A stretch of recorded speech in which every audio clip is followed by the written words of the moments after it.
That's right. As you give us your opinion on the big Q, let's frame this discussion a little bit. I'm sitting with Dr. Mustafa Ali, who is a conflict resolution expert, and we've also got Andrew Franklin, who is a security analyst. We'll also be joined a little later by Simiyu Wirunga, and he is also a security analyst, to talk about this issue of radicalization at the coast. I'll just start with you very quickly. Why haven't we got rid of this problem yet?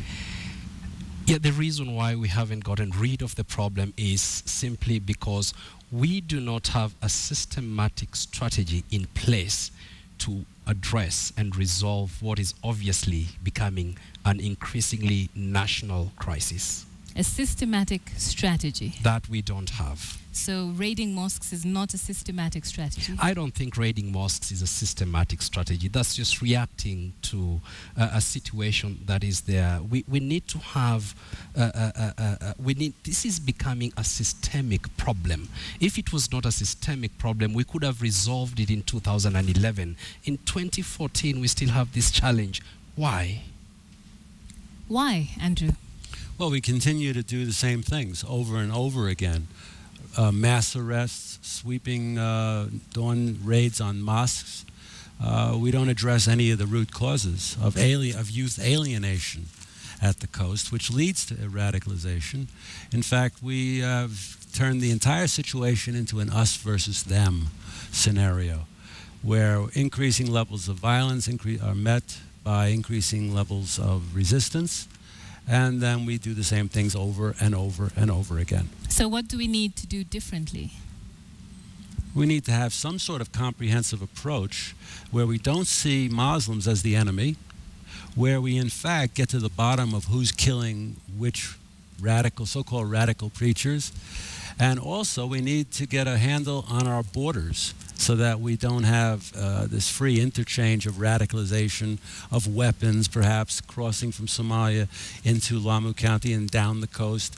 The spreading insurgency in Northeast Province, in the 3 counties of Northeast Province, needs to be recognized for what it is.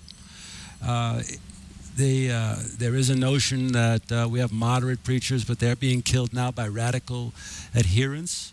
But we still haven't resolved the issues of who's been killing the so-called fundamentalist, radical, jihadi imams. So perhaps, Dr. Ali, do you have an idea of who are the perpetrators here?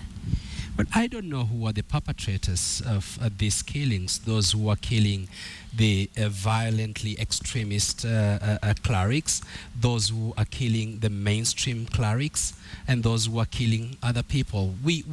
Nobody has come out and say, as a matter of fact, that these are the people who are doing this. The government hasn't done that. But how do we develop a strategy? You've both talked about strategy. How do we develop a strategy for an enemy that we cannot identify? Yeah, and this is the problem. People need to get serious. People need to get serious at this problem. It is an evolving conflict, and it is a conflict that can easily consume this country. If you look at what's happening in northern Kenya, in Baringo, in Turkana, very soon we will be hearing Al-Shabaab, which at the moment is not clamoring or trying to push a secessionist agenda as the Mombasa Republican Council has been doing. Now, when MRC and then Al-Shabaab pushes for that agenda, and then shortly Pokot land, Turkana land, Somaliland is not governable, the government doesn't have control of these areas, then we don't have a country.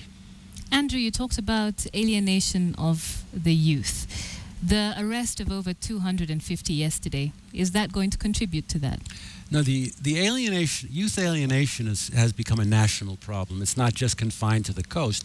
Although the coast, you have an unusual situation where, since independence, outsiders have taken over the best, most productive parts of the coastal region and have marginalized coastal people. Alienation comes from having no hope. Now, I would suggest that raids on religious institutions, mass arrests, throwing people in the back of lorries, and then releasing, sort of a catch and release program, that tends to transform alienated youth into radicalized youth. When you ask, well, how do we get a handle on who the enemy is? We can look at history. We can also look at other countries' experiences. We can look at Kenya's experiences during the 1950s, for example. We can ask also the question of how do we fight terrorism? How do we deal with radicalism that turns violent without a national police service? In other words, without actually implementing our National Police Service Act, recruiting a reserve, a proper reserve, which actually is usually recruited from the community. So you're talking about not actually using the police for this? No, I am saying we must use the National Police Service. We need to implement the act and have a consolidated National Police Service in line with the law, which makes perfect sense. Okay. What we don't want to do is either empower National Intelligence Service to have its own little army, nor do we want the Kenya Defense Forces to be continually deployed domestically within our borders, because they are not trained. Okay, just hold on to that thought and we'll get back to this interview later. We'll be joined by Simiyu Warunga as well.